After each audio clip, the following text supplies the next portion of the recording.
Assalamualaikum warahmatullahi wabarakatuh. Saya Rifa Dwi Ramadhani dari kelas 10 MIPA 6. Di sini saya akan membahas beberapa materi tentang biologi. Indikator pertama pada bab ruang lingkup biologi memberikan contoh objek biologi pada tingkat molekul sampai sistem organ individu. Yang pertama, pada molekul ada DNA dan RNA, protein, karbohidrat, lemak, dan vitamin. Lalu pada sel ada unisel pada bakteri dan protozoa, dan multisel pada hewan dan juga tumbuhan. Lalu jaringan, ada jaringan epitel, jaringan otot, jaringan saraf, jaringan ikat, dan jaringan epidermis. Lalu ada organ yang terdiri dari jantung, lambung, ginjal, paru-paru, dan usus. Yang selanjutnya ada sistem organ, sistem pernafasan, sistem pencernaan, dan sistem reproduksi. Indikator kedua, mengidentifikasi urutan sistematika metode ilmiah. Yang pertama, ada observasi. Observasi bertujuan untuk mengumpulkan informasi. Lalu yang kedua, ada hipotesis. Hipotesis merupakan ide atau dugaan sementara. Yang ketiga, ada eksperimen. Eksperimen bertujuan untuk menguji hipotesis. Eksperimen dibagi menjadi 3 variabel. Di antaranya ada variabel bebas, yaitu variabel yang dapat diubah. Lalu ada variabel tidak bebas atau variabel yang diteliti yang dapat berubah karena variabel bebas. Yang terakhir ada variabel kontrol, variabel yang dipertahankan tetap dan tidak berubah. Lalu selanjutnya ada analisis data, kesimpulan, dan publikasi hasil. Indikator ketiga menjelaskan bekerja dan bersikap ilmiah yang ditunjukkan oleh seorang ahli biologi. Yang pertama, mempunyai daya ingat yang kuat dan logis, daya nalar yang tinggi, akurat, konsentrasi yang tinggi, tidak mudah putus asa, kooperatif, terbuka, koordinatif, tekun, sabar, bersemangat tinggi, dan mempunyai motivasi yang kuat, jujur, dan bertanggung jawab. Pada bab yang kedua, yaitu keanekaragaman hayati, saya akan menjelaskan pemahaman tentang keunikan hutan hujan tropis. Keunikan hutan hujan tropis terletak pada kekayaan spesies yang ada di Indonesia, dengan salah satu spesies hujan terbesar di Kalimantan yang memiliki 40.000 spesies tanaman, dan pohon di Indonesia dapat mencapai 50 meter dengan hijau sepanjang daun. Lalu, ada indikator yang kedua, yaitu pelestarian keanekaragaman hayati. Pada tumbuhan, kita dapat melakukan pengendalian hama, melakukan reboisasi atau menumbuhkan tumbuhan dan tanaman yang baru, melakukan penebangan pohon yang sudah tua, juga melakukan pencegahan terhadap kebakaran hutan. Lalu pada hewan, kita dapat membangun tempat pelindungan hewan, mengenali karakter-karakter pada setiap hewan, dan tidak merusak habitat hewan. Pada indikator yang ketiga, saya akan memberikan pemahaman tentang manfaat keanekaragaman hayati. Pada bidang ekologi, keanekaragaman hayati dapat menjadi paru-paru dunia dan menjaga kestabilan iklim. Pada bidang pangan dan sandang, manusia memanfaatkan flora dan fauna untuk memenuhi kebutuhan hidupnya, seperti protein hewani yang berasal dari hewan yang ada di daratan atau di perairan. Pada bidang farmasi, keanekaragaman hayati digunakan untuk bahan obat-obatan. Selain itu, hewan-hewan yang ada di bumi bisa dijadikan sebagai bahan pembuatan obat juga. Pada bab ketiga, yaitu bab virus. Indikator pertama, saya akan menggambarkan struktur virus. Virus terdiri dari kepala virus. Pada bagian kepala terdiri dari asam nukleat DNA atau RNA dan diselubungi oleh kapsid. Selanjutnya ada kapsid. Kapsid adalah selubung yang berupa protein dan terdiri dari satu unit protein yang disebut dengan kapsomer. Kapsid berfungsi sebagai pemberi bentuk bagi virus. Selanjutnya ada asam nukleat. Asam nukleat adalah substansi genetik yang berfungsi untuk membawa kode pewarisan sifat. Setiap jenis virus hanya tersusun dari satu asam nukleat, yaitu DNA atau RNA saja. Selanjutnya ada leher virus. Leher virus berfungsi sebagai tempat penyangga kepala virus. Selanjutnya ada ekor. Ekor berfungsi untuk mengidentifikasi DNA virus ke dalam sel. Lalu ada serabut ekor yang berfungsi sebagai penerima rangsangan, juga untuk menempel pada sel inang.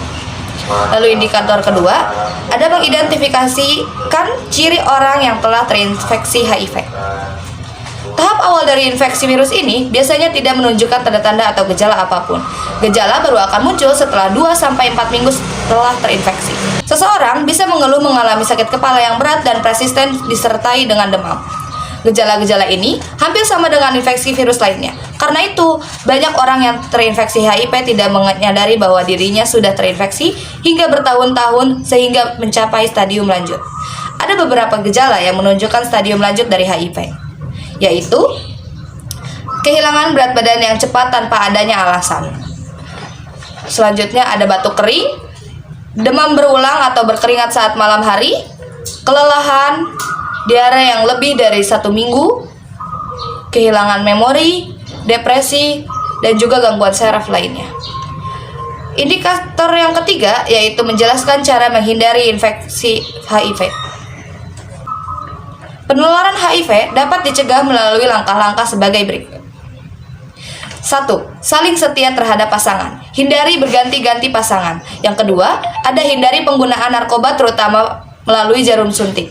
Yang ketiga, edukasi HIV yang benar mengenai cara penularan, pencegahan, dan pengobatannya dapat membantu mencegah penularan HIV di masyarakat.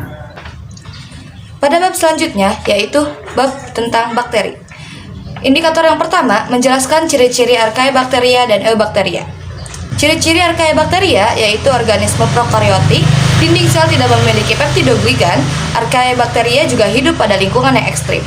Sedangkan ciri-ciri Eubacteria umumnya tidak berklorofil, bentuknya bervariasi, tidak memiliki membran inti atau prokaryotik. Indikator yang kedua membedakan ciri-ciri Archaebacteria dan Eubacteria. Dinding sel Eubacteria mengandung peptidogligan, sedangkan dinding sel Archaebacteria tidak mengandung peptidogligan. Archaebacteria bereproduksi dengan pembelahan biner dan juga fragmentasi, sedangkan Eubacteria dapat bereproduksi dengan membentuk spora. Archaebacteria terbagi menjadi 3 jenis, yaitu thermophilic, halofil, dan metanogenik. Sedangkan Eubacteria terbagi menjadi 2 jenis, yaitu bakteri gram positif dan bakteri gram negatif. Indikator ketiga yaitu menjelaskan cara perkembangbiakan bakteri. Bakteri berkembang biak dengan 2 cara, yaitu dengan aseksual tanpa adanya perkawinan dan dengan cara pembelahan biner. Pembelahan dari 1 sel menjadi 2 sel dan seterusnya. Selanjutnya ada dengan cara seksual, rekomendasi genetik yang terdiri dari konjugasi atau proses perpindahan DNA dari satu bakteri ke bakteri lainnya. Ketika melakukan konjugasi, bakteri akan membentuk jembatan tipis. Yang kedua ada transduksi, reproduksi seksual dengan cara pemindahan DNA yang dibantu oleh virus phage sebagai perantara.